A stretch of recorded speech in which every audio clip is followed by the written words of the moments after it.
Hello and welcome back to another review with me, Kevin, from Kevin Grant on Whisky.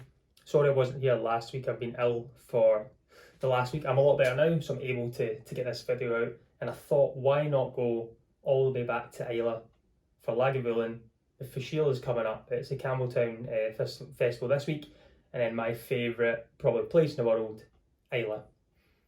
This is a Lagavulin 16, probably one of the whiskies. If you usually ask someone that doesn't know much about whiskey, could you name one? Out with a blend, usually Lagavulin 16. This is a gateway whiskey, I find, as well. A lot of people that have never tried whiskey will go to a bar and they'll try something, blends and whatnot, and someone puts a Lagavulin, Lafroig, something in front of them. And this is the thing that changes because of the peat. I find that first ever hit with peat is just a complete eye-opener to whiskey. This is a whiskey that got me into it. This is a one that changed me to asking the question of what is whiskey. I remember trying whiskies before and thought, okay, they're fine. And then I got to try peat, got to try Lagavulin 16 back in maybe 2015-16, just when I was maybe starting to get into it, but I really got into whiskey probably 2019-2018. So this stuff here is amazing. I was gifted this for my birthday as well. So we look at Lagavulin 16.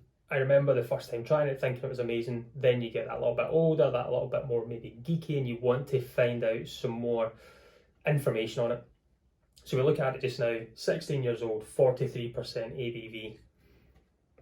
This is a staple, but it's becoming harder and harder to find. 43%, yes, I find that's probably going to be a little bit low. You do wish it's going to be the 46, just at that non-chill filtered level. The colour of it, yes, it's beautiful, but there is colour to keep it level throughout the full 16-year-old, so there's never any discrepancy in it. They've got that little bit of colour in there just to keep it all the same. But on the bottle, as we look at it, they claim to be one of the oldest distilleries on Islay, 1816. This is found by John Johnston, I'm sure it was, who later died in 1836. So he's the one that's founded it. But we fast forward some years and we get to what year I'm at here. In 1907, a person called Peter Mackey owned Lafroig. He was part to do with, I think, the kind of selling and had a big say in it, but they let him go. And he was very, very disgruntled by this, very annoyed. He loved it. So he decided to buy part of, I think, Lagavulin at the time, which was the White Horse blend. He tried to mimic what Lafroig was. He put everything into it and he fell flat in his face. So White Horse blend now, where that distillery was, I do believe that is now one of the houses for where all the whiskey is stored on Islay. It's one of their storage places now. So it's where the White Horse distillery once was on Islay. So we look at that as well and you think, how much 16-year-old is out there in the world? Surely it's all aged on Islay. Unfortunately not. A lot of it is aged in the mainland because of how much produce they've got. They sold 2.5 million bottles, I think it was, last in 2020, 2021. So to be able to store that amount of casks is massive. It's a huge task for them to do. So some's aged in the mainland and some is aged on Islay. I wonder if there's any differences in the tasting by having the kind of the Islay climate compared to the mainland. Maybe one day we'll find out. But let's get into this whiskey. 16-year-old Lagavulin, Diageo's forefront runner, huge single malt, harder and harder to find. I know I already like it, but what am I going to get with it today? What is my tasting notes going to be today? Let's find out. So we'll get it on the nose first.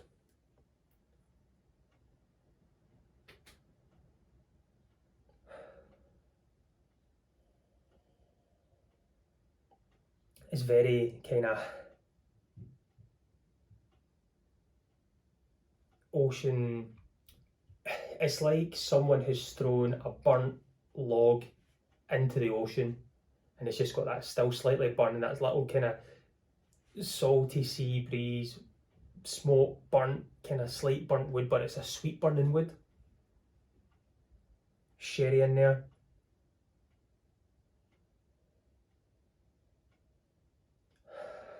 It's just nice. I love it. So yeah, it's a weird one to describe, but as if someone's had the bonfire's been burning, maybe they've had like some s'mores on there and that marshmallow's dripped on it, giving it that kind of sweetness, thrown it in the ocean, pulled it back out quickly, and the smoke's coming off it, that kind of burn, it's going away with that saltiness to the kind of salt twinge, but it's a sweet kind of peat for me. It's got a kind of leathery note to it as well. I think that's to do with the age. It's just got that little bit, it just smells slightly older. But let's try it on the palate. Slange, everyone.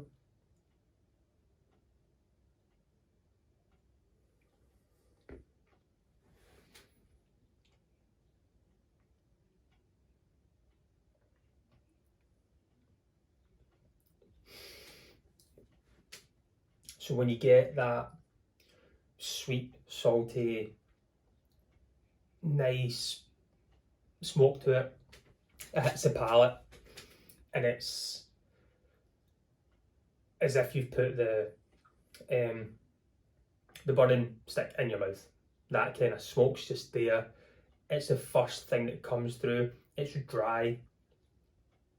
The sweetness kind of really takes a back seat on it. On the nose it's very sweet, but on the back of it, it's very dry. Smoke, definite lot of smoke there.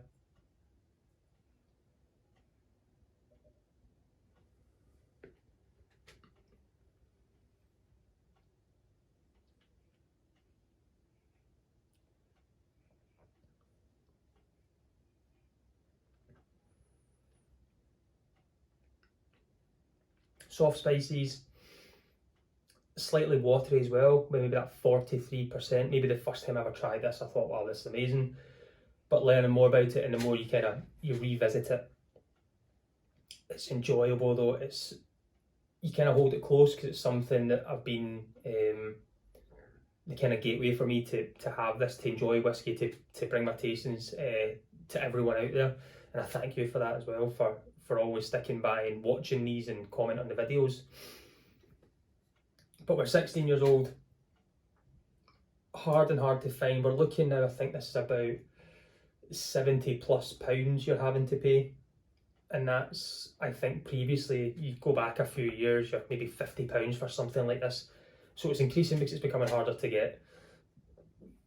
I have also got the 8-year-old version of this. I was able to pick up, I've done a review on that before, and it's similar, but this just pushes it to the side. It's just like, know your place. I am the 16, I am the forefront, I've got this. No, the younger stuff there is really good, but this is something you want to just sit back, enjoy. It's hard to speak a lot of words about it for me, but it smells completely different than it tastes. And I like that about whiskey at times, because sometimes you can smell it and you expect all these flavours to come through, but this is just different. It's just very oceanic again, and I usually do get that with the Islay stuff, Islay malts. I think this is 35 ppm. It's got a bourbon and sherry cask influence. I don't know the maths on the percentage of bourbon to sherry. It feels like, the taste wise, I would suspect there's more sherry influence on this, but again, by the colour, because of added colour, it's going to be harder to find out.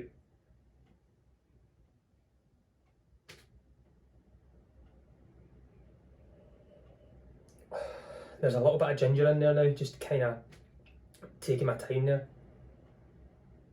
Ginger, clove, still oceanic, sweet. As I said, a s'more burnt into a bonfire. The bonfire's been dropped in the ocean, and then you've been able to smell it. It's got all these kind of flavours going on and smells. And on the palate, it's dry, kind of drier smoked, a little bit of sweetness to it, but it's just dry ginger.